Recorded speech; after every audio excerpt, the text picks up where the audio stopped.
Hola amigas, amigos, bienvenidos a esta edición de jueves que hacemos con Nicole Rodríguez, que esta semana va a darles a ustedes el privilegio de haber estado dos veces con, dos veces con ustedes. Es muy especial lo del martes por lo del plebiscito. El próximo plebiscito lo vamos a hacer también 2 veces la semana. Y Vienen varios, ¿no? Vienen varios, así que me va a tocar trabajo. tenemos un montón de temas. Voy a partir con una cosa más bien anecdótica, pero en fin, ustedes saben, se habrán dado cuenta, yo las he comentado muchas veces, que este joven Gabriel Boric es bueno para las frases, es bueno para hablar, le gusta lanzar sentencias que quizás él imagina que son contundentes, a lo mejor está toda la noche preparándolas, no sé. Ahora saltó, supongo que a raíz de lo que se ve dentro de su territorio progresista, que tiene tantos mensajes diferentes, dijo que esto de ser independiente, como hay algunos que se definen a sí mismos, no es ninguna virtud. Y luego puso ejemplo, Pinochet era independiente, este otro era independiente, como diciendo, ya ven ustedes, toda clase de gente es independiente, ¿y cuál es la virtud? Bueno, Gabriel, efectivamente, así en abstracto no hay nada que sea virtuoso per se. O sea, hay gordos simpáticos, gordos pesados, gordos tontos, gordos inteligentes. Con eso no avanzamos mucho con la definición de gordura. Hay independientes de todas clases. Incluso hay progresistas, ¿eh? Hay progresistas que son bien tontitos, hay otros que son bien ignorantes, esto no se tome sin personalizarlo, ¿eh? Hay otros que son corruptos, hay otros que son oportunistas, hay muchas clases de progresistas también. Pero volviendo a los independientes, hay una cuestión que sí vale la pena tocar. Hay ocasiones en que definirse como independiente, no en el aire, no en abstracto, no en una conversación de sobremesa, sino que en medio de las situaciones políticas que vivimos hoy día, tiene algún mérito. Cuando uno se declara independiente frente a una barra brava que está vociferando lo mismo, sin pensar como papagayos, yo creo que tiene cierto mérito.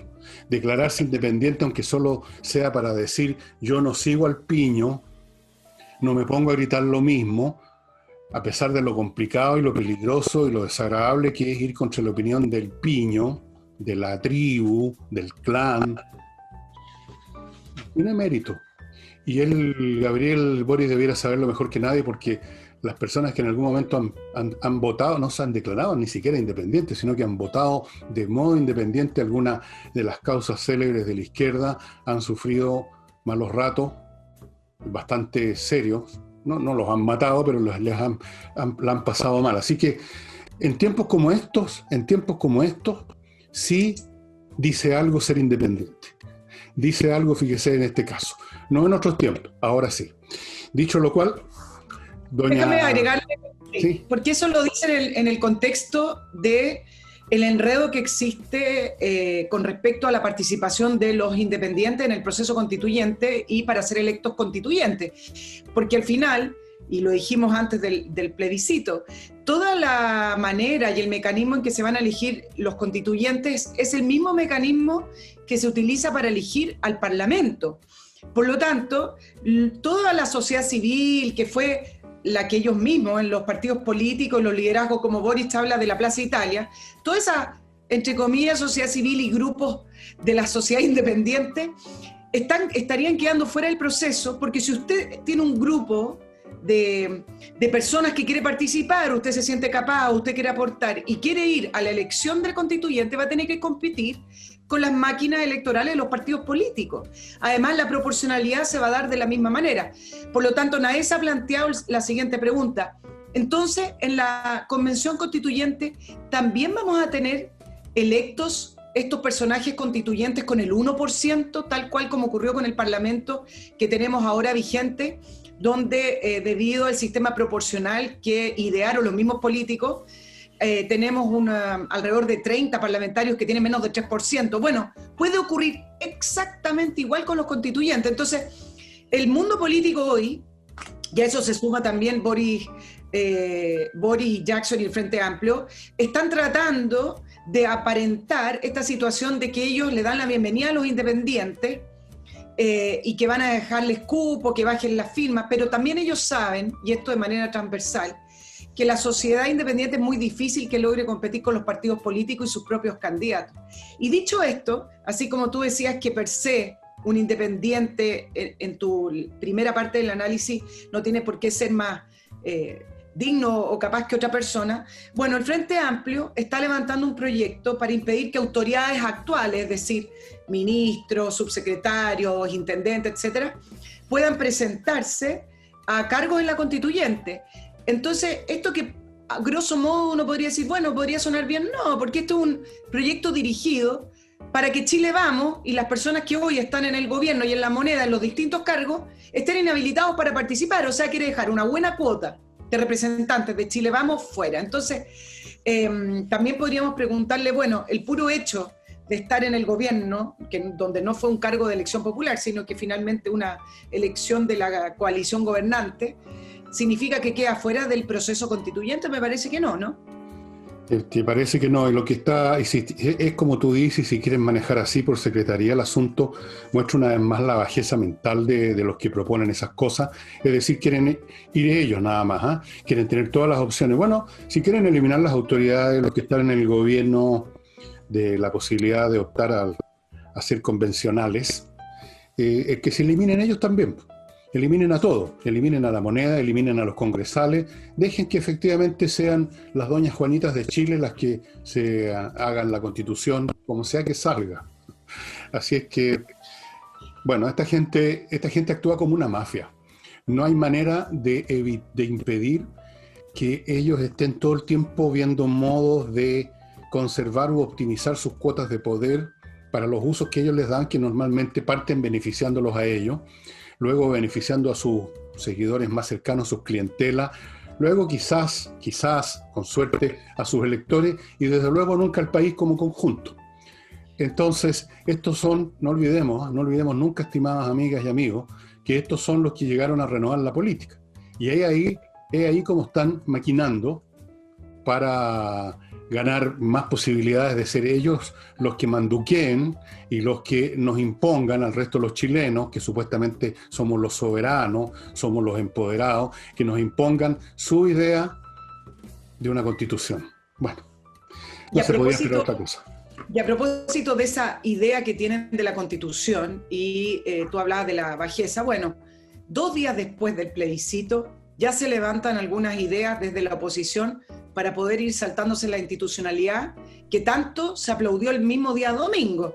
El vicepresidente de la Cámara de Diputados, Rodrigo González, que es del PPD, apoyado por MEO, que recordemos que hoy incluye a MEO en la unidad constituyente, que es ese pacto electoral para las municipales, y apoyado por la diputada de Revolución Democrática del Frente Amplio, ya habla de la idea. Él propuso lo siguiente, la idea de adelantar las elecciones presidenciales y parlamentarias con el siguiente racionamiento, ya que las instituciones quedaron totalmente deslegitimadas por la votación del domingo.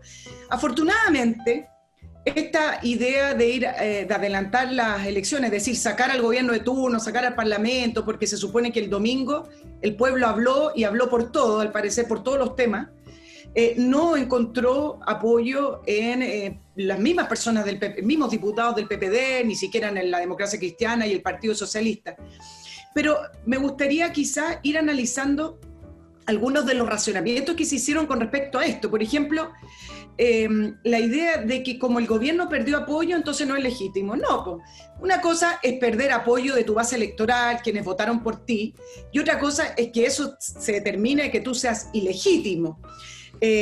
Por lo demás, cuestionar el funcionamiento del Congreso, que va a estar en paralelo trabajando con una constituyente, ya me parece que es inmediatamente desconocer las reglas que están rigiendo este proceso. Y en ese sentido, la diputada Castillo, Natalia Castillo, que dicho sea de paso fue electa por el arrastre de Giorgio Jackson, da los mismos argumentos con respecto a que con la votación que dio el domingo, tan amplia, tan mayoritaria, tan alta, este gobierno quedó deslegitimado. 2 precisiones con respecto a aquello. El domingo votaron cerca de 500.000, si quieren redondear, más votantes que la última elección de la segunda vuelta, donde se eligió a Sebastián Piñera. Piñera ganó con 3.790.397 votos. Bastante cercano a la cantidad de votos, si se quiere ir calculando en cantidad de gente que votó, a lo que sacó el apruebo. Y por otro lado, yo me pregunto, Natalia Castillo, ustedes saben que compitió por el distrito 10, ella obtuvo, para que ustedes sepan, 4.442 votos, es decir, ella fue electa diputada con el 1%. De hecho, es el más bajo porcentaje de votación obtenido por una candidata electa. Entonces, vamos a entrar en el juego de la ilegitimidad por el volumen de votación, porque después de un tiempo, si tú llevas 2 años de gobierno y pierdes tu base de apoyo, ya no eres legítimo, y lo dice la candidata del 1%. Entonces, no empecemos a jugar con las reglas del juego, no empecemos a jugar con la semántica de la legitimidad, porque acá las reglas están claras y ella también le ayudaron estas reglas con respecto a poder ser electa con el 1%. Bueno, a esta señorita no le interesan tus reglas, ni las mías, ni la legitimidad tal como la entendemos nosotros. O sea, ella, como todos los demás de esa tribu, son revolucionarios.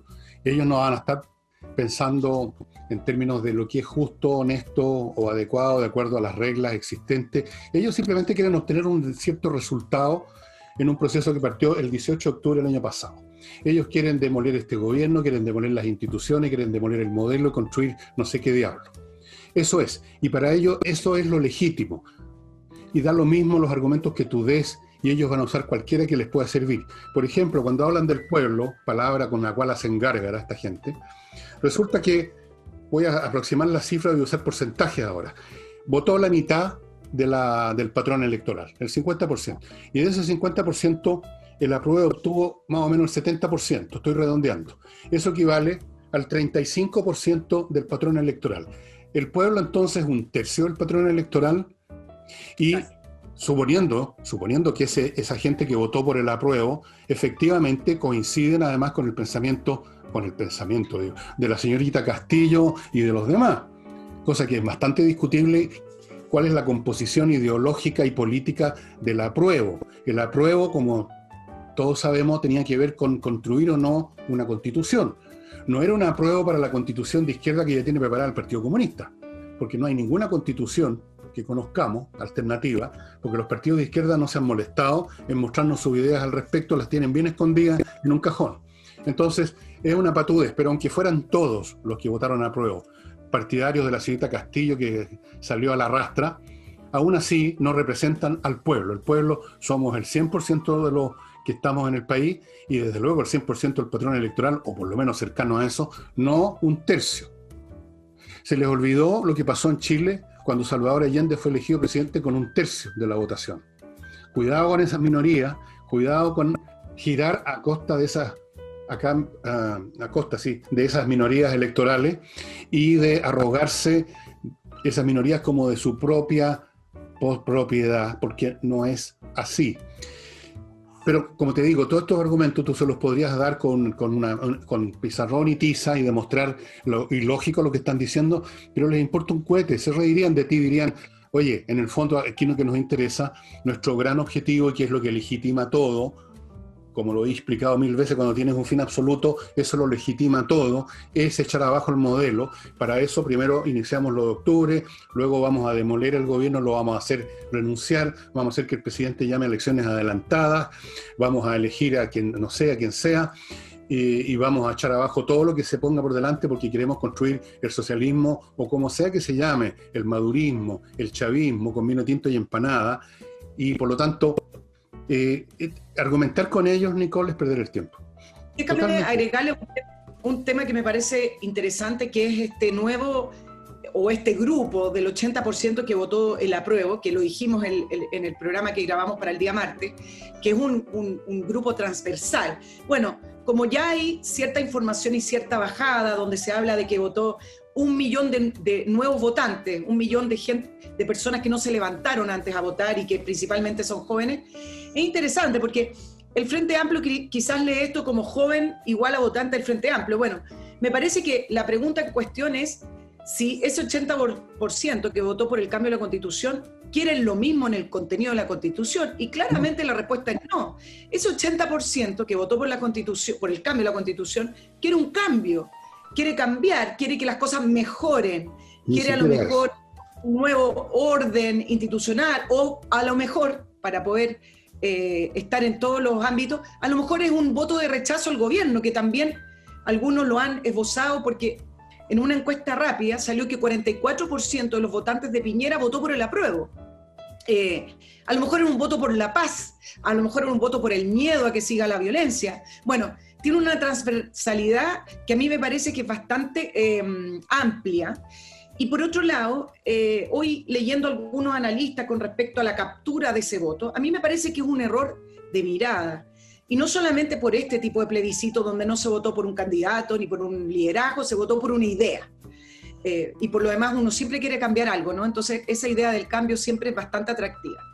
Me parece que hoy hay que entender a la sociedad como un grupo atomizado, fragmentado, no polarizado, no es lo que quiero decir, Sí, sino que claro. hoy la gente se une y se desune en torno a causas, en torno a emocionalidades. Entonces, decir a la casa del voto del 80% es lo mismo que decir, bueno, vayamos a la casa del voto de las feministas del 8M. Bueno, hay feministas que seguramente votaron por el apruebo y otros que votaron por el rechazo. O sea, es decir, hay que entender hoy, y esa es la dificultad que tienen hoy los partidos políticos, los liderazgos, de poder leer a la sociedad, que es muy difícil agruparlas en una sola causa. Hoy uno ve gente que se une por causas ambientalistas, pero quizá a la hora de votar por un candidato están totalmente divididos.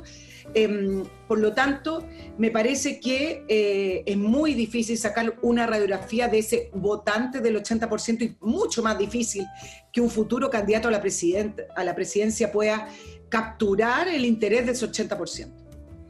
Bueno, a los políticos, especialmente a los políticos que están embebidos con una gran causa, como en la izquierda, la causa de echar todo abajo y constituirlo por algo fantasmagórico, no les interesa, no están en el eje de leer lo que la gente piensa realmente, el tema de cuál es la mente del que votó a prueba, que efectivamente es un abanico de muchas cosas muy diferentes. A ellos no les interesa discriminar cuál es la verdad. Ellos no creen en la verdad en primer lugar. El creyente en una fe no está interesado en la verdad, en hacer una investigación, en examinar los números, en hacer un análisis lógico. El que cree, cree. Y su acción intelectual, si podemos llamarla así, consiste en interpretar, no en leer la realidad. Interpretarla siempre en función de su creencia. Pase lo que pase en el mundo, va eso a su molino personal. De forma que, bueno, como lo dijo el propio Guillermo Teller a propósito de esto de que el Partido Comunista va a convocar nuevas movilizaciones, dijo, hay que interpretar. O sea, ellos toman esta votación de apruebo quizás también entendiendo como tú que hay una multitud distinta, un abanico de distintas posturas, pero ellos la van a interpretar. ¿Y cómo crees tú que la van a interpretar? ¿La van a interpretar en el sentido, no, si la gente quiere otra cosa? No, la van a interpretar como les interesa a ellos. Todas estas personas vagamente van a decir, ¿no?, en forma oscura, están en el fondo, y nosotros lo estamos interpretando porque nosotros somos la vanguardia del proletariado y somos los iluminados. Nosotros interpretamos todas esas distintas posturas como en el fondo la misma postura, que es cambiar el modelo. Mira, esa es la interpretación que van a hacer, esa es la interpretación que hace. Ahora, esa misma pasión, Nicole, que los lleva a ser mucho más potentes políticamente que los tibios, como es la derecha ahora, que andan muertos de susto. Mucho más potente que los moderados, que se quedan a medio camino, ni fu ni fa. Eso les da su gran poder. Esa es la fortaleza de los apasionados políticamente, los que tienen una causa. Pero la debilidad que va junto con esa pasión es la ceguera. Por eso que la izquierda siempre tira la cuerda de más. Yo me acuerdo haberlo dicho en los primeros programas después de la debacle de octubre, que la izquierda va a sufrir, va a tener una victoria a lo pirro. No sé si te acuerdas, a lo pirro, o sea, una victoria pírrica, una victoria que es más costosa que una derrota, y van a sufrir una némesis brutal, se los advierto desde ya. Han estirado la cuerda, están cegados por su propia pasión, creen que en este momento el país pues les ofrece una coyuntura para asaltar el poder, y tú los ves cómo están actuando y lo que están proponiendo en todos los niveles. y están absolutamente equivocados, precisamente porque ellos no leen la realidad. Ellos la interpretan a su pinta y se equivocan y van con los ojos cerrados corriendo al abismo y llenos de entusiasmo. Yo lo he visto antes, lo vi en los años 70, para empezar a hablar. Es estirar el elástico, se puede ver ahora, como lo comencé diciendo en el análisis del electorado. A 2 días después del plebiscito ya empiezan a surgir estas voces de saltarnos la institucionalidad. Hablé de Meo, hablé del diputado del PPD, hablé de Natalia Castillo y dejé afuera, pero se sumó también Daniel Jadue, Partido Comunista. ¿Qué mejor les viene que seguir dinamitando las instituciones y los acuerdos en los cuales llegó la misma clase política, y que se supone que con la votación del domingo, así como lo analizaron y lo interpretaron, con la alta votación, el ciudadano le dio el vamos a la institucionalidad que se les ofreció y rechazó la violencia. Esa es la interpretación que le dieron. Bueno, no tienen la más mínima idea estas personas. Y fíjate cómo se repite la historia. Me parece que hubiera yo subido una máquina del tiempo y soy ahora un joven lleno de salud, que estoy en el año 71 mirando a mi alrededor. Ya llegó al poder Salvador Allende, me rodean las multitudes entusiasmadas por todos lados, los jóvenes todos sintiéndose revolucionarios, y el Villegas, que ya me decían fascista algunos idiotas por esa época, les advirtió que no jugaran con fuego.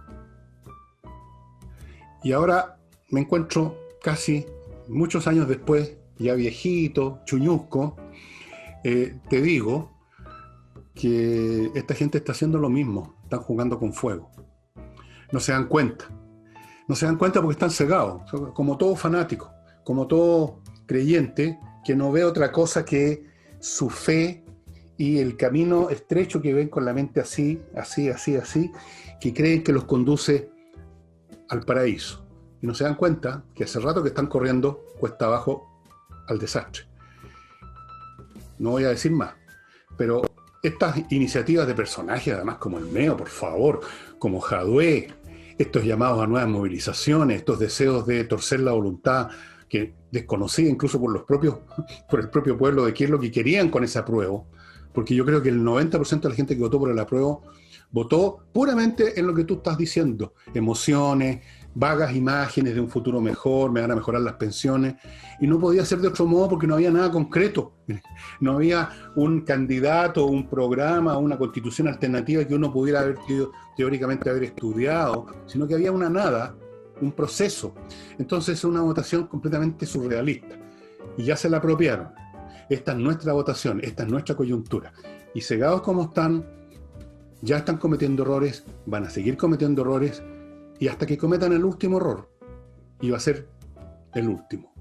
Pero es parte, me parece, del ADN, uno lo puede ver también lo que ocurre en otros países. Mira en Bolivia, donde fue electo el candidato del MAS, y aprovechando una mayoría que tiene en el Senado, porque después no la va a tener, los senadores del MAS cambiaron e hicieron una reforma constitucional ahora para eliminar los 2/3 para aprobar ciertas materias de ley que son necesarias actualmente para aprobarse con 2/3, y ahora lo dejaron solamente por una mayoría simple, que es la mayoría que va a tener el MAS en el Senado. Como por ejemplo, son materias relevantes, la designación de los comandantes y jefes del ejército, materia económica. Entonces, ahí tú tienes finalmente una praxis, un ADN de estos grupos de izquierda como es el MAS, y que donde nuestra izquierda también está sumergido en el mismo circo latinoamericano. Ahora eso no... Es una manera de funcionar. Ahora, si ellos están pensando que pueden hacer algo parecido a eso que acabas de escribir, ahí se están acercando a ese territorio del último error. Déjame echar ahora mi primer bloque comercial, Nicole.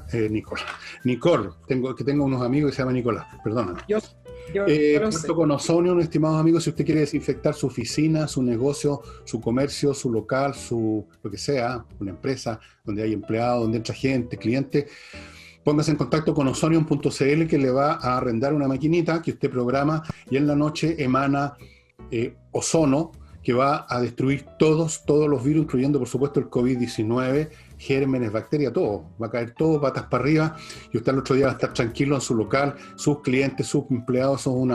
Es importante en todos los sentidos, desde el punto de vista incluso competitivo. Usted puede decir, mi negocio está sanitizado con todos los días, qué sé yo, es bueno.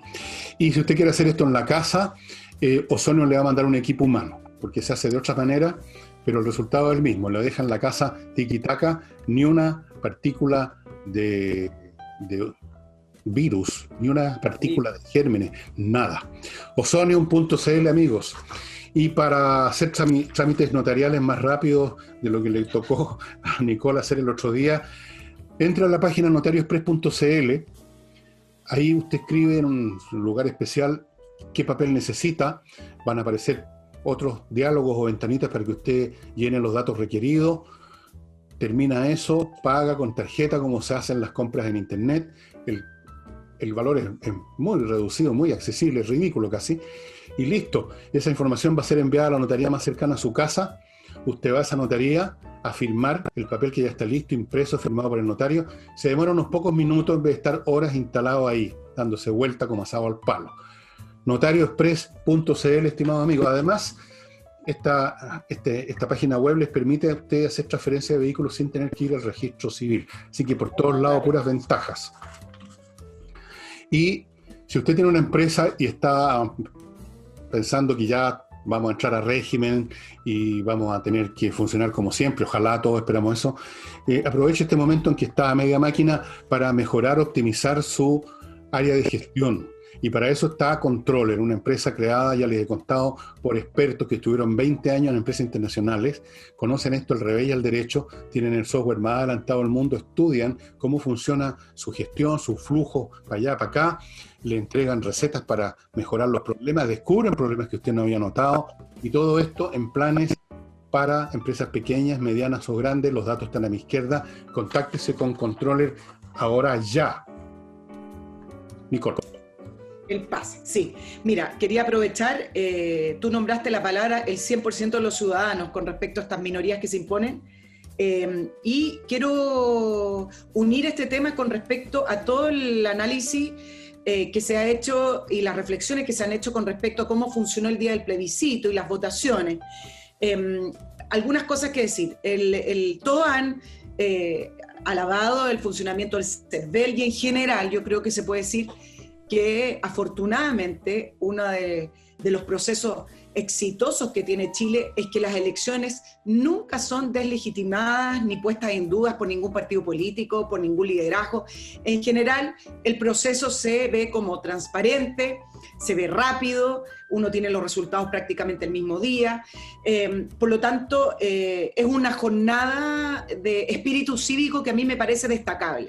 Y en ese sentido se presentan algunos desafíos como hay que limpiar el padrón electoral, eso ya lo han dicho varias veces, y cómo ayudamos a que la gente vaya a votar. Y acá hay dos puntos donde me quiero detener. Uno tiene que ver con el voto presencial versus el voto digital. Y en este sentido yo quiero decir varias cosas. Uno, que me parece que es efectivo y no tiene que ver con una idea bucólica de las votaciones y esta idea romántica, sino que me parece que el ejercicio de levantarse y juntarse con otras personas para ir a votar, sí me parece que le agrega la sensación de estar participando de un colectivo. Hoy en día uno de los problemas que tiene la democracia es que cada uno está en su nicho, en su burbuja digital, si quieres ponerlo así. Por lo tanto, el hecho de salir a la calle y ver y estar en la fila con otras personas y compartir, sí le agrega un plus. Esto independiente a que haya que solucionar a lo mejor el aumento de los locales de votación, ayudar a las personas que tienen problemas de movilidad, quizás un voto anticipado pero en una urna física, etc. Eso por un lado. Y dos, me quiero detener con el tema del voto voluntario, porque si ustedes recuerdan en el 2012, que fue la primera votación con voto voluntario, una de las razones para cambiarlo tenía que ver con que iba a mejorar la democracia. ¿Por qué? Porque en el fondo del voto voluntario existe la idea de que los candidatos tienen que entusiasmar a los votantes, tienen que hacer una, lo pongo entre comillas, buena democracia para que la gente ese día voluntariamente se entusiasme y vaya a votar. Bueno, a mí me parece que ha pasado todo lo contrario, porque hoy finalmente, ¿qué es lo que hacen los candidatos? Los candidatos tratan de leer los nichos que se van a levantar. Los candidatos tratan de leer, bueno, ¿cuál es el votante que está votando? No están pensando en la ciudadanía, y acá me sumo al 100% que tú hablabas, Fernando, al principio.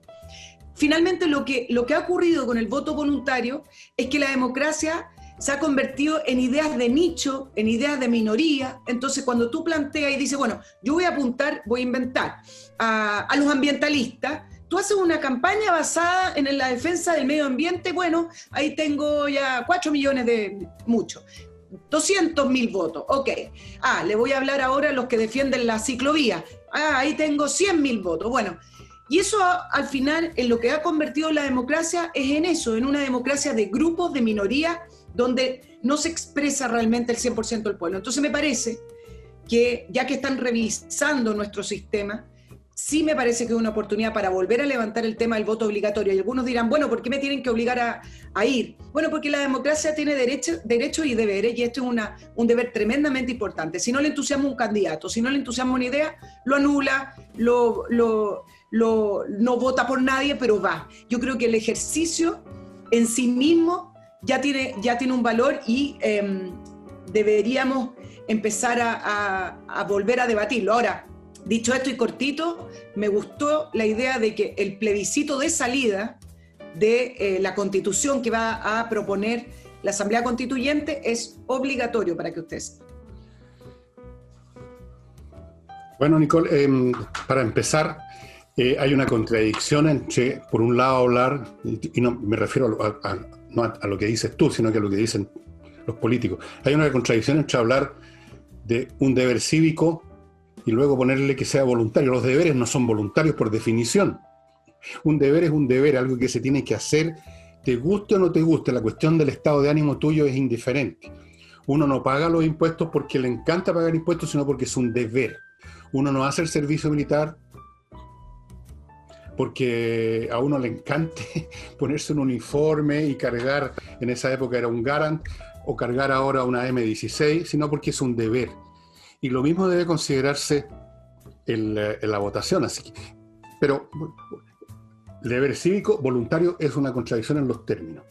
Tiene que ser, yo creo, obligatorio. Pero claro, a los políticos, tú lo dijiste muy bien, les interesa, les gusta, les encanta tener más control. Entonces, cuando dijeron vamos a perfeccionar la democracia, están en el fondo perfeccionando su control, porque si la gente no va a votar, si mucha gente no va a votar porque le da lata, significa que tiene más peso la gente que sí tiene un interés a ir a votar porque son militantes, son simpatizantes, son clientes de algún partido, de algún personaje de un partido, o sea, obtienen beneficios de estar asociados con ese político, o son operativos políticos en todas sus formas, o son grupos de interés como los que tú mencionaste, el grupo de esto, el grupo que defiende esto, el grupo que defiende lo demás allá.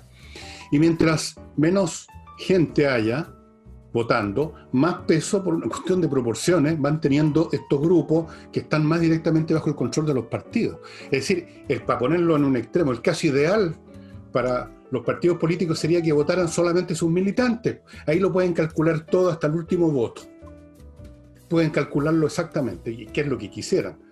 El ciudadano común y corriente, que no es ninguna de todas estas cosas, no es ni militante, ni cliente, ni nada, es una cantidad incógnita que les produce pánico. ¿Qué va a hacer esta persona? Entonces, claro, en esto, como en todos, los políticos simplemente quieren maximizar su control. El caso máximo histórico conocido de estas votaciones totalmente controladas eran los llamados, ¿cómo se llaman? ¿Cómo decirlo en castellano? Los de Court Burghs en las elecciones parlamentarias británicas, que tú debes conocer ese sistema. Sí. Era un sistema electoral en virtud del cual en la Cámara de los Comunes y en la Cámara de los Lores se podían eternizar, lo elegían 100 veces seguidas, a veces con 2 votos. Estaba totalmente controlado. El ricachón del condado, como se llama en Inglaterra, manejaba el asunto completamente. Entonces, habían dinastías políticas, padres, hijos y nietos en el Parlamento británico. ¿Sabías tú? Eso sería el ideal para los partidos políticos de todo el mundo y desde luego de los chilenos. Así que, claro, debiera ser como tú dices, y siempre lo pensé también, Obligatorio, porque aunque algo no sea grato, si te obligan, vas a hacer lo que de todas formas después tú vas a encontrar que era bueno hacerlo. Pensar en qué clase de futuro tú quieres para el país. Y a lo mejor te tienen que dar un empujoncito que es la obligación. Pero una vez que tú te le das ese empujoncito y tú vas a ponerte en esa fila, yo creo que te vas a sentir bien y vas a sentir que estás siendo parte realmente de la ciudadanía. En cambio, si te dan la oportunidad de dejarte vencer por la sábana o por un asado que tiene fuera de la ciudad, en otro lado, bueno, eso es promover con el interés de control, promover la negligencia y la irresponsabilidad. Es que y al los final datos lo están manifestando. Los datos lo están manifestando. Me parece relevante porque esa misma obligación lo veo desde el punto de vista para quienes se presentan a cargo. Van a estar obligados a hablarle a la mayoría, no van a estar sujetos a las presiones de estos grupos, ya sean los clientes políticos, ya sean los grupos que lograron organizarse, que a veces son grupos muy pequeños, pero muy bien, como tú lo repites siempre, una minoría organizada es tremendamente potente y fuerte. Entonces, al final han fragmentado la democracia y hacen parecer que las necesidades de estos grupos terminan siendo la necesidad de todos. Mira, creo que incluso en eso ha afectado el tema de las pensiones, que ya lo vamos a hablar también con respecto al retiro. El adulto mayor no sale a presionar. El adulto mayor por muchos años estuvo callado con el problema que existe en nuestro país de las bajas pensiones. Nunca fueron un grupo de pensión. Después las pensiones fue tomado por un grupo importante de partidos políticos de la izquierda porque no les gusta el sistema de capitalización individual. No es para defender al adulto mayor, es porque quieren dinamitar el sistema en sí mismo. Y bueno, y se ayudan ahí un poco, puede ayudar, pero en realidad no les interesa ese grupo etario, les interesa el sistema económico. Pero en el fondo, para poder hacer que los políticos se enfoquen en las prioridades que corresponde y en los problemas de la mayoría, es necesario volver al voto obligatorio, porque si no, las campañas van a seguir y las agendas van a seguir supeditadas a los grupos que logren organizarse y conformar un número para hacer poder. Opresión. Sí, la democracia termina, esto ya lo sabía Aristóteles, escribió sobre eso, las fases por lo que pasan los regímenes políticos. La democracia químicamente pura es la democracia directa, todos sabemos. Ahí se escucha directamente la voz de los ciudadanos, pero eso es físicamente imposible hoy en día, y viene el tema de la representación.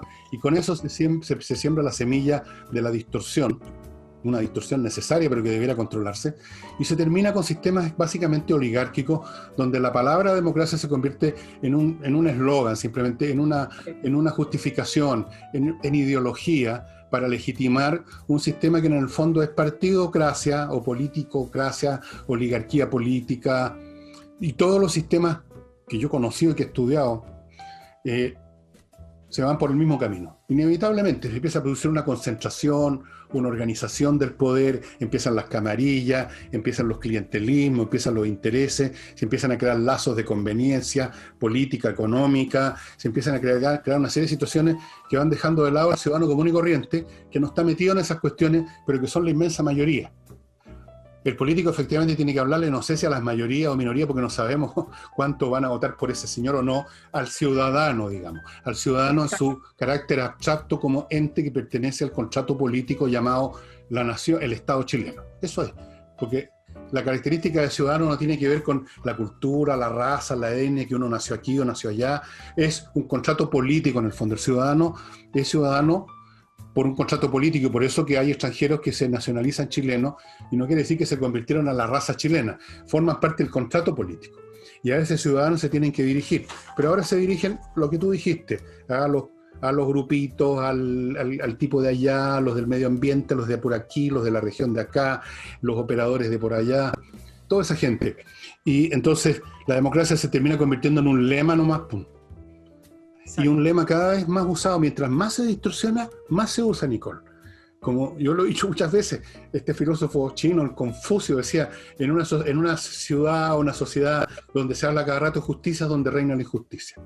En una sociedad donde hablan a cada rato la democracia, el perfeccionamiento de la democracia, o en los países comunistas la democracia socialista, es porque no hay democracia o se está acabando la democracia. ¿Nicole?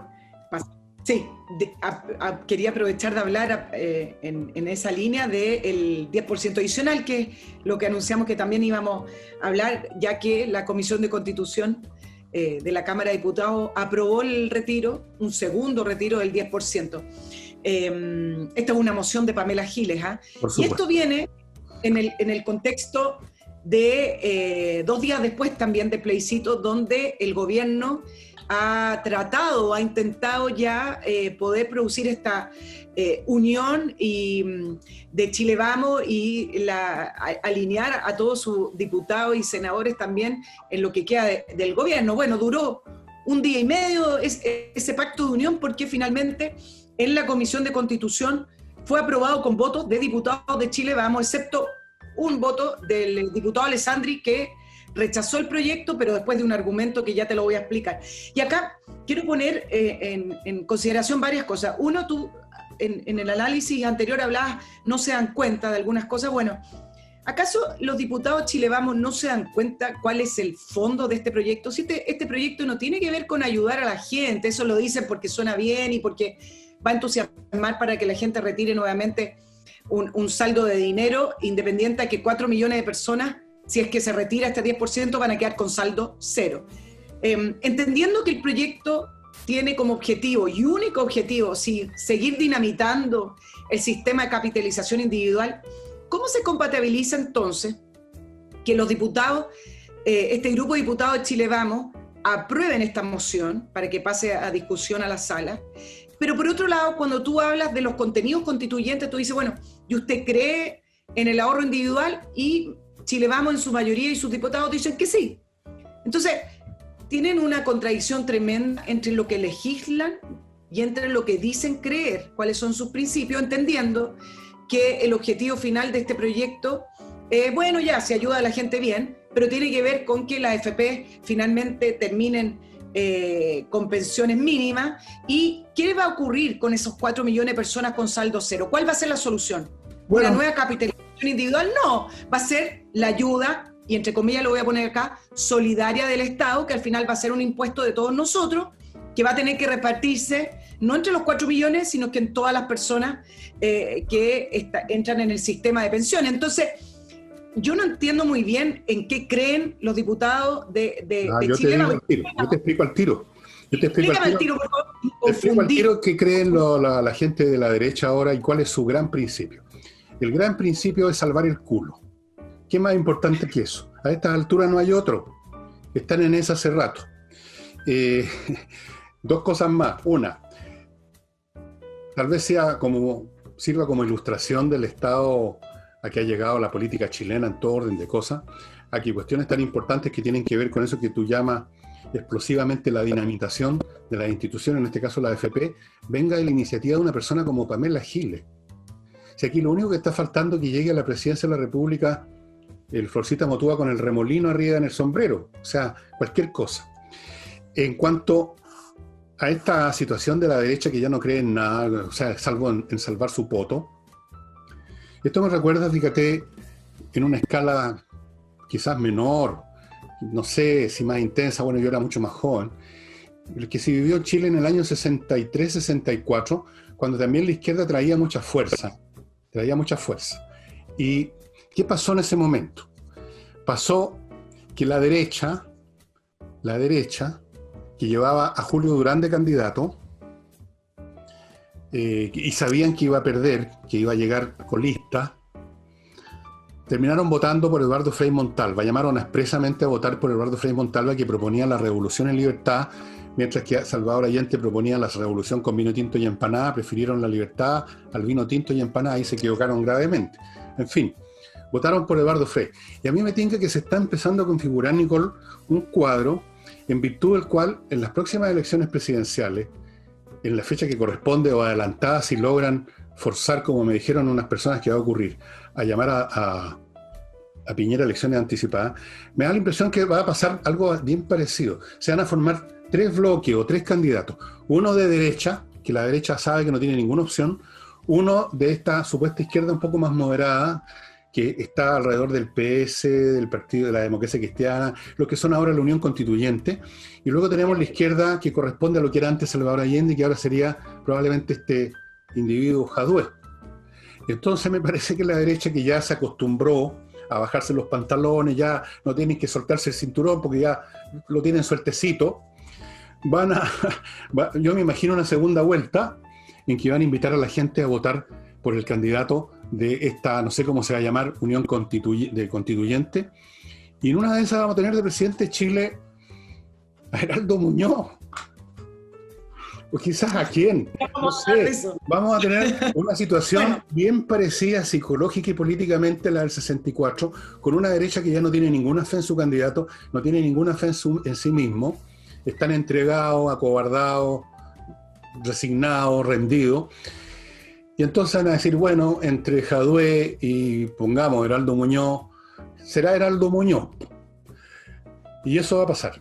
Y vamos a tener entonces una especie de Eduardo Frei Montalva 2.0. Estoy haciendo ciencia ficción, por supuesto, pero de repente se me ocurrió que, tú sabes, la historia rima. No se repite, pero rima. Y capaz que se dé un cuadro como ese, ¿eh? Porque, broma aparte, no veo a la derecha con capacidad de llegar a ninguna parte, sobre todo si ellos mismos se están rindiendo. O sea, ¿quién sigue a una batalla, un general que ya salió arrancando? O sea, perdóname. Pero, por eso que tanta gente de derecha votó a prueba, si les indicaron el camino, se lo indicaron todos los de la derecha que declararon públicamente, para que todos se enteren, que yo estoy firmando el acta de rendición, que iban a votar por el apruebo. Con una diferencia, que en esos años las encuestas no primaban tanto sobre la decisión de las cúpulas, me imagino yo, sobre las cúpulas partidistas.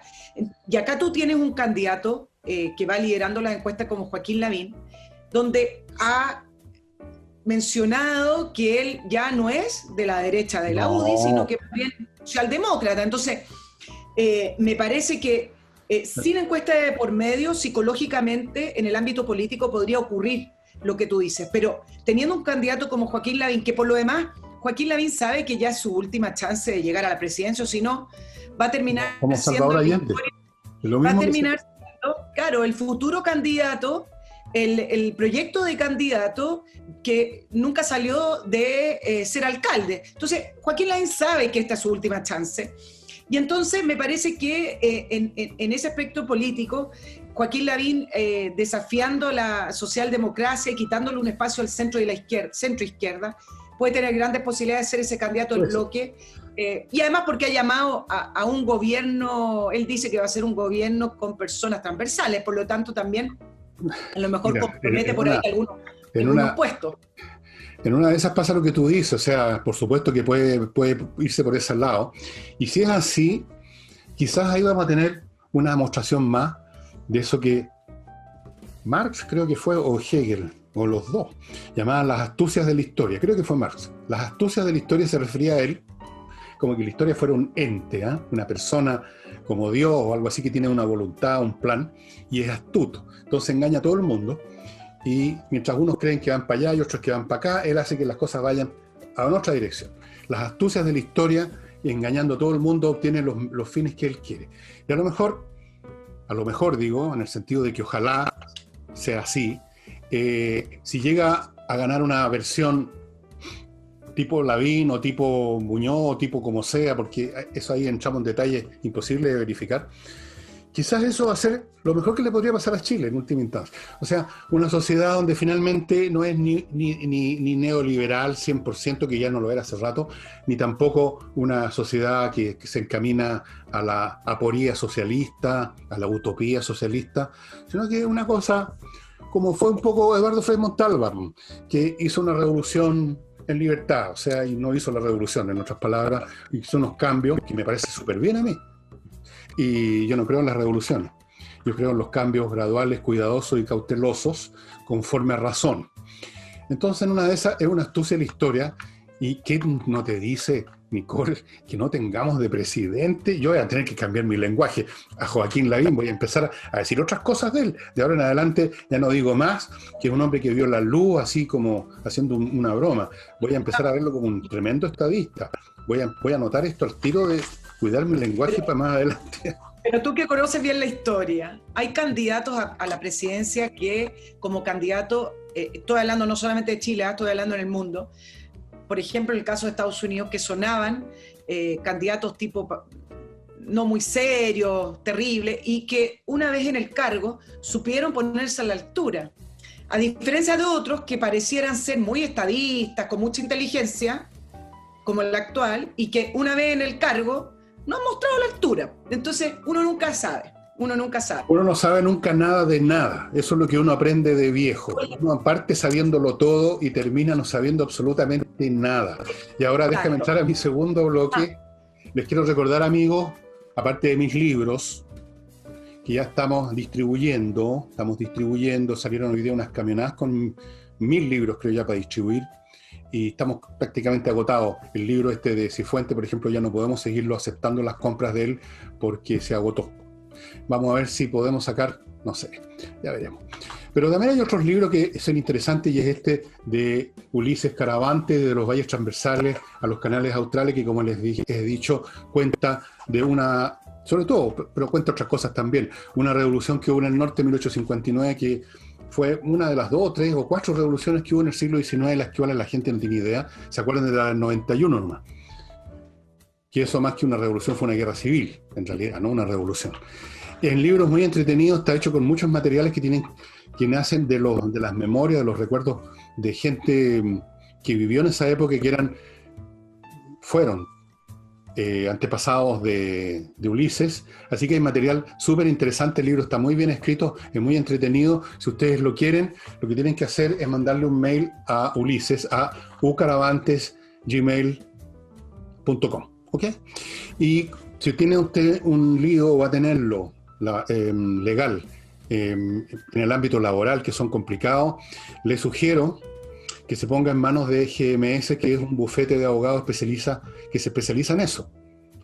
Los especialistas, estimado, no llame a un maestro gaffiter, un maestro chasquilla de las leyes, póngase en manos de los expertos, porque son muchas las cosas que se resuelven y que pueden ser gravosas para usted si pierde. GMS está formado por un grupo muy selecto de juristas, de abogados, el señor Gajardo, el señor Morando, el señor Schwartz y el señor Figueroa. GMS es el bufete para temas laborales. Y como yo soy, ya les dije, un tipo con 25 millones de alergias, más que el presidente de la República, yo necesito un detergente especial, porque si no, estoy todo el rato así, porque queda en la camiseta el detergente. Lavo Club es un detergente biodegradable e hipoalergénico. Viene en un contenedor de 10 litros, le dura una eternidad, se lo traen a la casa, se lo reponen en la casa. ¿Qué más quiere? Ahora además, Lavoclub le ofrece un suavizante y aromatizante. Hay 3 variantes de esto según el aroma. Y ahí tiene el kit, como dicen, completo para el lavado. Lavoclub, estimados amigos. Nicole. Sí, antes de cerrar el tema del retiro del 10% adicional, 2 cosas que no quiero dejar pasar. Uno, los argumentos que dio el diputado Jorge Alessandri para oponerse, que fue el único de Chile Vamos, y dice, bueno, acá hay una intención de menoscabar y afectar el sistema financiero y el sistema individual, y tú dices, fantástico, alguien se puso los pantalones, pero después da como otro argumento una idea sensacional para él, que es que el Estado entregue un bono adicional a esas personas que podrían retirar el 10%, un bono por el valor del 10% que podrían retirar. El festival del bono. Entonces acá viene también el otro tema. No pueden seguir siendo tan irresponsables nuestros parlamentarios con respecto a los bonos del Estado, subsistencia del Estado, transferencias del Estado. El Estado somos nosotros los que trabajamos. Yo no he visto en el Parlamento y tampoco he visto del punto de vista del gobierno, de quienes son los que mandan los proyectos, un énfasis en cómo vamos a aumentar los empleos en este país, cómo vamos a crecer y cómo vamos a pagar la deuda que está contrayendo el Estado, que ya contrajo, que nos va a costar una década siquiera volver a recuperarla. Entonces, el nivel de irresponsabilidad con respecto a los dineros me parece tremenda. Y dos, que me parece que es una lástima que en el marco de la discusión de la reforma a pensiones, que es uno de los legados que quiere dejar este gobierno, lo único que se habla son del impuesto adicional del 6%, que es parte, lo más relevante. Pero algo que se fue quedando atrás ya en 8 años de discusión de reforma de pensiones, que es la edad de jubilación. Una persona hoy en la sociedad de 60 años, de 65 años, está totalmente vigente. La edad de 60 a 65 es anacrónica a estos tiempos. Y resulta que nadie se atreve a hablar de postergar la edad de jubilación, que es lo que corresponde. Nadie, y este gobierno no se atreve menos. Los políticos no se atreven, los demás nos atrevemos. Los políticos no se atreven a nada que les pueda perder votos. Entonces... Bueno, es una lástima que se pudiera hacer una buena reforma, digamos. Dudo que salga una buena reforma con el tipo de diálogo y de discusión que hay en el Parlamento y la manera en que tiene de negociar este gobierno, pero creo que es urgente volver a levantar el tema de la edad de jubilación y la postergación de esa edad. Seguramente, pero no va a ser ahora que van a discutir eso, porque aquí están en una tarea unos de demoler y los otros de rendirse. En cuanto a lo que tú decías de la idea que dio, la opción que dio este señor Alessandri de que entonces el Estado pusiera esa plata, bueno, ya la gente de derecha, el gobierno, etcétera, han cedido en tantas cosas relativas a temas financieros y otros, que ya perdieron la virginidad. Si alguna vez es natural, el primer crimen te cuesta, el segundo ya no, después te importa un cuesco. Seguramente muchos pensarán, bueno, ya está la cagá, así lo deben decir. Ya el orden fiscal, la finanza, de esta cosa que era casi sagrada durante todos los años de la concertación, después, todo eso ya se perdió, entonces deben decir, bueno, ya da lo mismo, un extra más, una deuda más, mientras tanto sirve para seguir flotando un rato más y salvar mi pellejo. Entonces no voy a salir ahora con el tema de la disciplina fiscal porque se me van a reír en la cara todo, incluyendo mis propios colegas del sector. Y eso es lo que está ocurriendo. Que pague Moya. O sea, no sé quién va a ser Moya aquí en este caso, porque Moya somos nosotros. Sí. Pero nosotros tampoco tenemos plata. O sea, no sé qué Moya va a ser el que pague realmente. Y por Dios, cuidado, mira que los países, los estados, muy rápido se desmoronan, de repente caen en situaciones. Cuesta muchos años parar algo que funcione bien, en todos los órdenes de la vida. Pero por Dios que cuesta poco romper, ¿eh? Tú te demoras años en pintar un cuadro y llega un idiota con un tarro de tintura y te lo joden en un segundo. Y en todo es así. Este país tomó años crear las disciplinas fiscales, el Banco Central Autónomo, todas esas cosas y todos nos jactamos de eso. Y ahora todo eso se acabó, Nicole, se acabó. O sea, nadie se interesa ya, porque ya se perdió la virginidad, pues ya que pase el siguiente. Aquí lo espero, digamos, no iba a decir una cosa un poco grosera, aquí lo espero, que sigan pasando nomás, no hay problema, que dejen en el velador la cuota y punto, ya no te importa nada. Ya no te importa nada.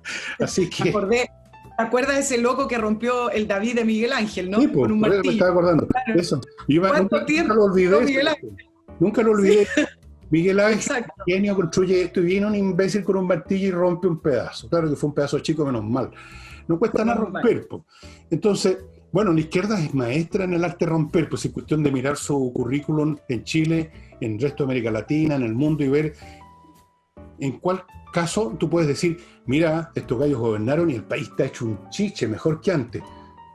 Pónganme un caso, por ejemplo. Cuando tú preguntas esto a una persona de izquierda, te sacan a relucir patudamente las sociedades escandinavas, que no tienen nada que ver con el socialismo ni con nada. Creen que un Estado, porque tiene plata para gastar, cosa que ya no ocurre por lo demás, como gastaban entre el año 50 y el 65, en la época dorada de Europa, y había un Estado benefactor, un Estado que asistía a todo el mundo. Bueno, pero eso no era socialismo, eso era tener plata simplemente en el presupuesto fiscal. Ahora no lo tienen y se están acabando esas prestaciones. No. Pero el socialismo como tal, o cualquiera de sus variantes o sus manifestaciones, bueno, tenemos ejemplos a nuestro alrededor, ¿no? Porque no para romper son muy buenos. ¿Mm? Cuando quedaron sin dinero los estados de bienestar, como los llamaron en Europa, por ejemplo, en el caso de Holanda, dieron en conferencia, en un discurso a la nación, el fin del estado de bienestar, diciendo un poco lo que se dijo en Codelco: no queda un peso extra para seguir haciendo, y declararon el fin oficialmente del estado de bienestar. Entonces, claro, tú tienes razón, tiene que ver con ideología izquierda, tiene que ver con que tenían dinero. Tiene que ver con que tenían plata. Sí, yo conozco bien esta historia, que en qué momento, qué pasó, por ejemplo, en Suecia, en Dinamarca. Conozco la historia de esos países, la he estado reestudiando últimamente, por qué y cómo implementaron un estado de bienestar, de dónde salió la plata. En ningún momento dejó de ser una economía capitalista. Europa entera era una economía capitalista que tenía una situación más boyante que ahora, porque todavía no emergía China, Japón y todos estos competidores que, especialmente China ahora, que tienen trabajadores esclavos en muchas cosas, como tú sabes, que se ha ido descubriendo, presos de campos de concentración, los ponen a fabricar zapatillas y cuestiones.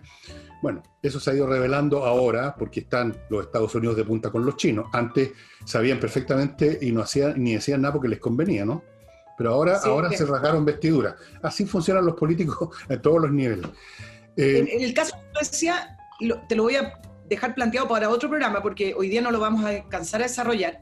En la historia de Suecia, en el desarrollo de su estado de benefactor, hay situaciones que se dieron como estado totalitario que son muy interesantes de analizar con respecto a ciertas políticas, por ejemplo, con las mujeres y la reproducción. Pero lo voy a dejar ahí planteado porque no nos va a dar el tiempo hoy día para poder analizar. ¿Sabe? Hoy día vamos a hacer un programa de 5 horas.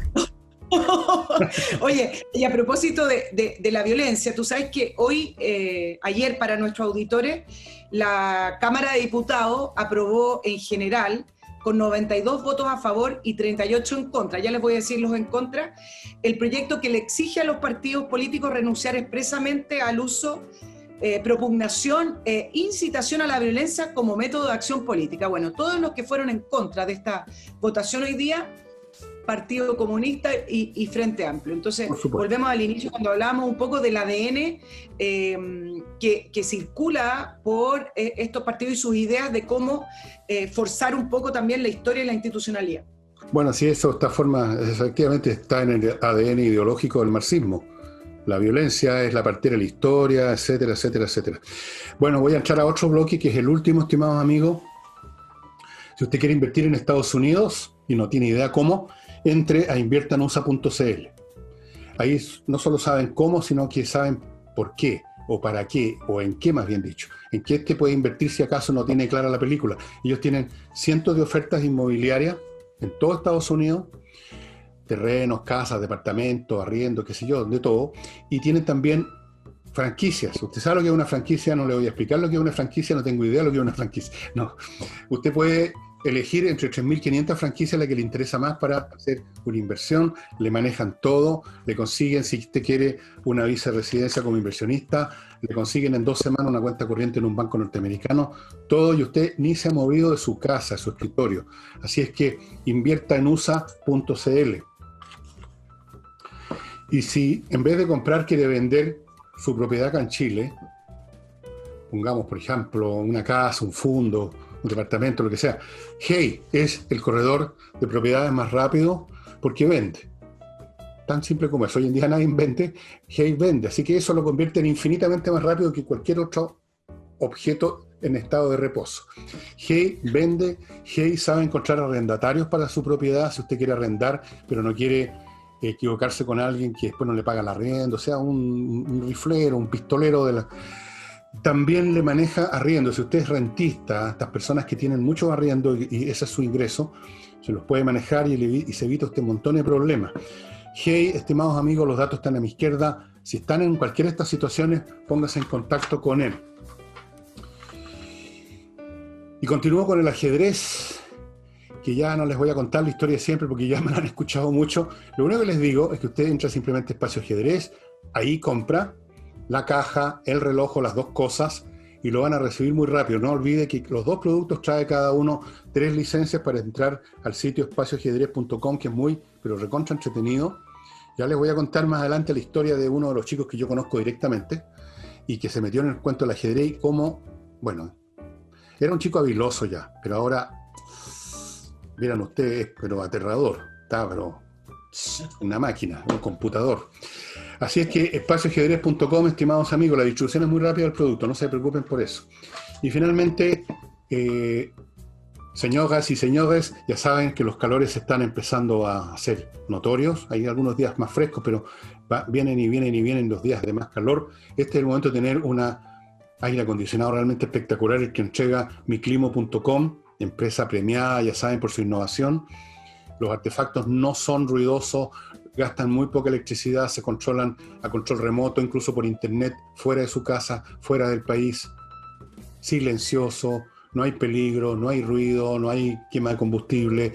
En invierno, por ejemplo, estupendo, la mejor calefacción que usted pueda imaginar le entregan estos productos. Me cuentan gente del sur que allá de repente hasta en pleno verano hay alguna mañana muy fresca, pero usted no va a estar prendiendo una chimenea con todo lo que eso significa por un par de horas que está fresco. Usted toca un botón, el control remoto, y ya tiene tibiecito por el rato que quiere, después lo corta, después pone aire acondicionado, descueve. Y tiene 60 días para devolver el aparato y le devuelven la plata si usted quiere. Para los santiaguinos, lo de los 60 días no opera, pero todo lo demás sí. miclimo.com.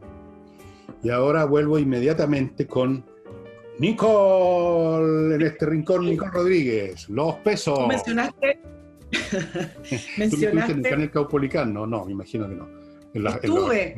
En los combates de box, ¿sí? No. Cuando dicen los pesos, 40 kilos.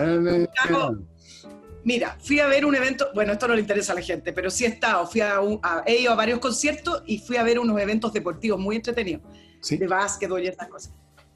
Pero bueno, volviendo al tema de esta idea que propusiste a lo mejor de cómo se podrían alinear los partidos de centro izquierda con la derecha y a lo mejor apoyar un candidato como Heraldo Muñoz, bueno, hoy miércoles lanza su candidatura de manera oficial Heraldo Muñoz, el presidente del PPD, y él pide una lista unitaria de toda la oposición, donde incluye al Partido Comunista.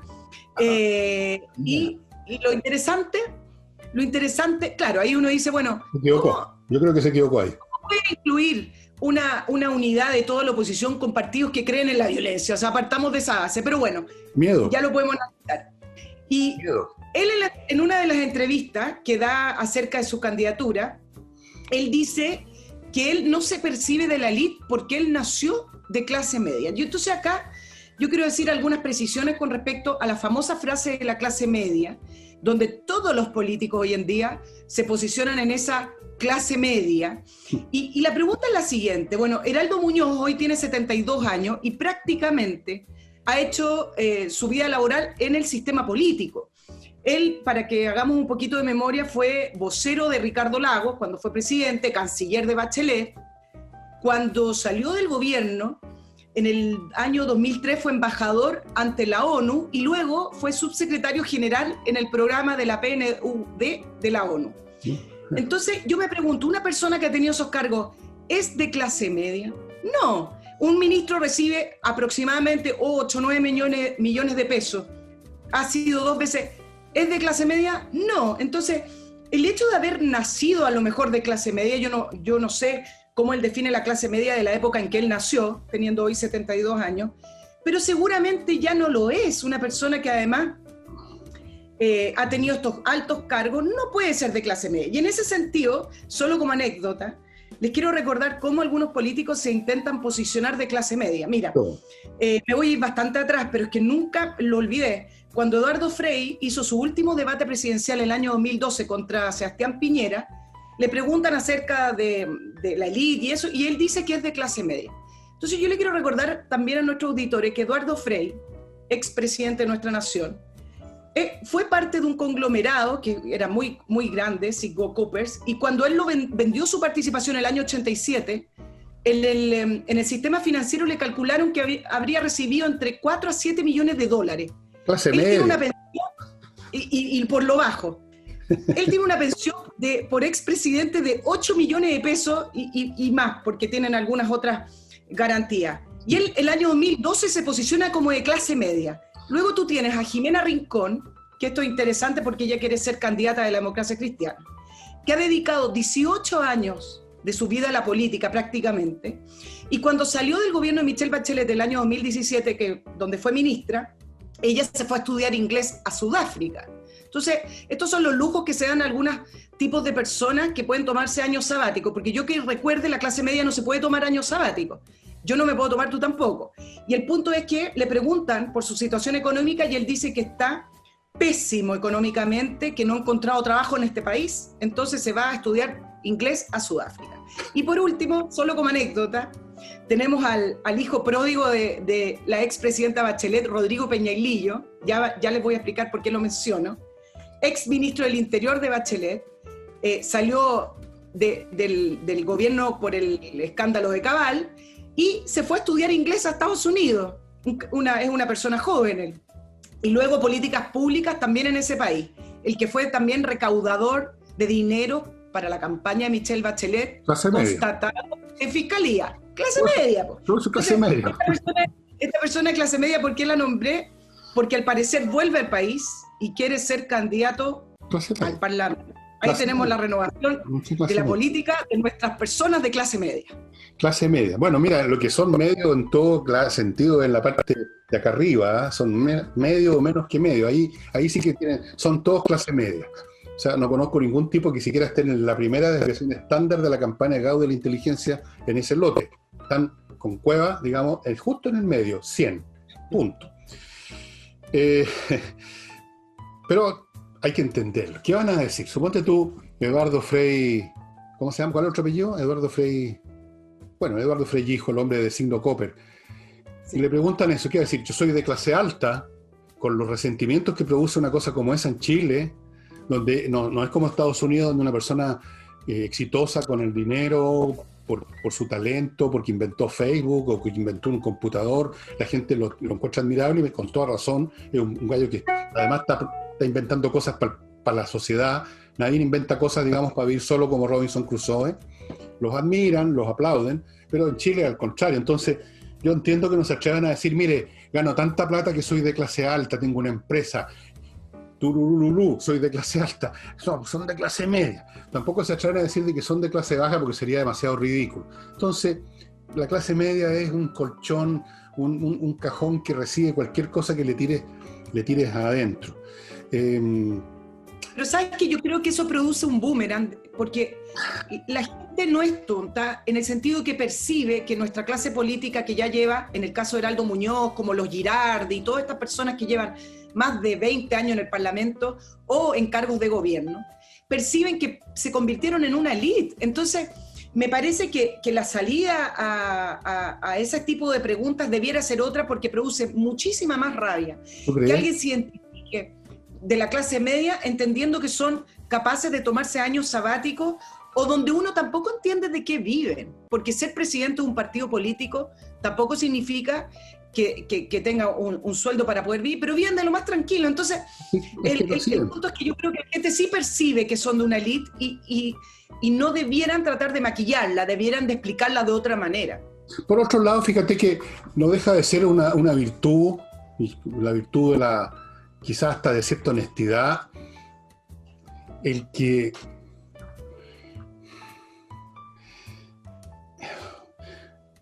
porque, a ver, voy a verlo por otro lado. A mí me gustaría que gobernaran las élites, entendiendo las élites de esto, del mate, que hubieran tipos mucho más inteligentes que uno, manejando las cosas, y uno estaría tranquilo entonces de que por último, incluso si se equivocan, si hubiera estado yo, habría sido peor. Eran los mejores que habían y estoy tranquilo con eso, ojalá que las cosas funcionen. Pero como estos tipos saben que no son de esa élite, porque ya no me imagino ninguno de ellos siendo mío, yo tengo un coeficiente de 130 o más, porque ninguno de ellos llega ni a 110. Entonces, se reconocen de clase media, se reconocen lo que son medios, son medianos, son del montón. Da lo mismo si tienen mucha plata o tienen poca plata, da lo mismo si tienen una empresa o no, son del montón. Y te digo, el mismo juicio cabe para la supuesta clase alta. A lo largo de mi carrera, no sé si llaman la carrera, a lo largo de los años que trabajé en el periodismo me tocó conocer a infinita cantidad de gente de sectores empresariales, cuestiones que algunos dirían esa es la clase alta. Mira, tal vez haya 2 personas, que no voy a decir cuáles son, que me hayan alguna vez dado la sensación de ser personas especialmente inteligentes. Las demás, mediocres y además ignorantes y además arrogantes porque tenían plata. Si hacer plata no requiere mucho genio, ¿eh? A veces requiere simplemente ser hijo del papi con plata, otras veces requiere ser trabajador, otras veces requiere no ser idiota, manejar las cosas bien, ser cuidadoso, y por la mecánica del dinero y el interés compuesto tú te conviertes en millonario en una de esas. No se requiere ser un genio deslumbrante, hay muy pocos genios deslumbrantes en ese ambiente, hay muy pocos genios deslumbrantes en ningún ambiente. Y por lo tanto, de algún modo, cuando se dicen que son de clase media, están diciendo la verdad. Son medios en ese sentido. En los demás, no sé, que tengan plata o no tengan plata, da lo mismo. Claramente no son un pináculo de ninguna cosa. Y ese es uno de los problemas de la democracia, que nunca elige a los más sobresalientes. La gente vota por quienes les parecen similares a ellos, como mirarse un espejo. ¿Tú crees que si se presentara de candidato, si se hubiera presentado candidato a la presidencia en Estados Unidos, Albert Einstein habría escogido habría sacado más de 5 votos? No, pero mira la lista de presidentes americanos, y salvo 2 o 3 excepciones, porque esto se ha medido, se ha calculado, y yo me di el trabajo de estudiar esa cuestión. Son gallos comunes y corrientes, son gallos que, por lo tanto, tenían contacto, rapport, como dicen ellos, con la gente común y corriente, que son los que votan, pues. Sí, no es la Academia de Ciencias de la Unión Soviética la que vota, no son las academias, y las academias tampoco están llenas de lumbreras, todo lo contrario. Entonces, cuando dicen que soy de clase media, en el fondo están diciendo la verdad, son bien medios. Desde otro punto de vista, yo sé que es una ilusión en nuestro país donde el mérito no es reconocido, y menos aplaudido porque se supone que engañaste a alguien o te saltaste a la fila.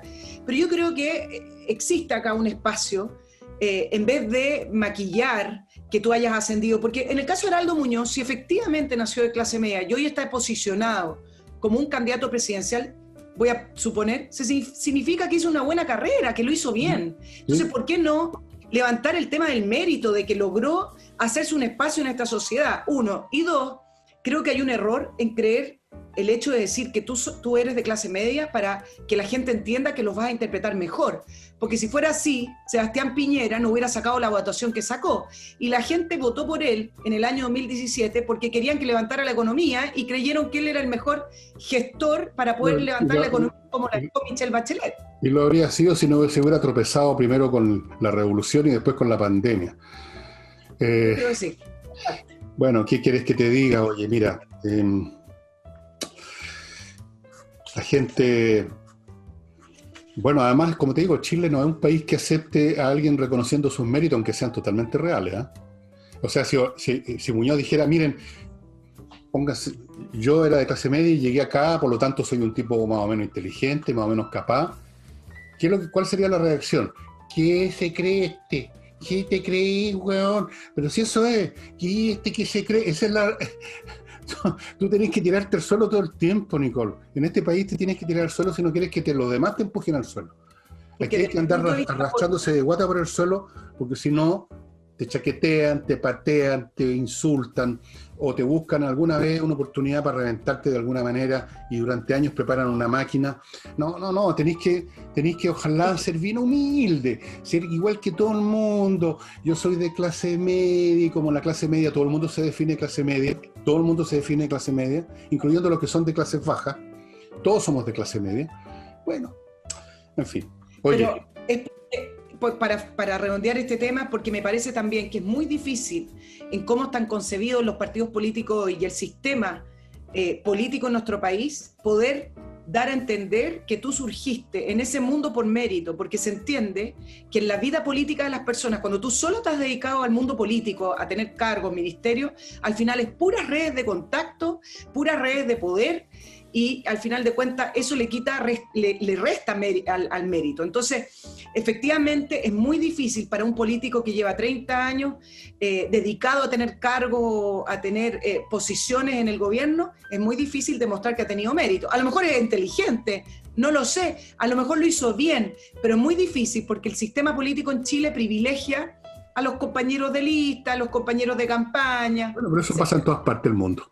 O sea, los candidatos, los políticos siempre forman parte de una especie de club. O sea, nunca son los casos como Trump son uno en millones, por un tipo que sale como de la nada y todo el mundo se reía cuando era candidato, que se cree este gallo. Claro.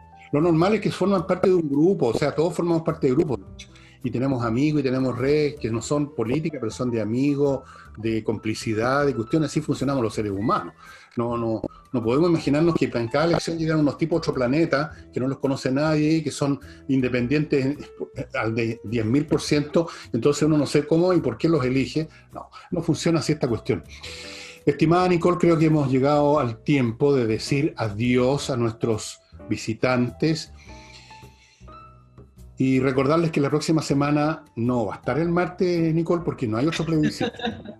Va a estar el jueves. Más adelante, quién sabe, en el futuro inmediato, quizás Nicole va a participar más en este programa. No, depende de muchas cuestiones que estamos viendo. Yo soy un ser insignificante en materias empresariales, así que tenemos que verlo.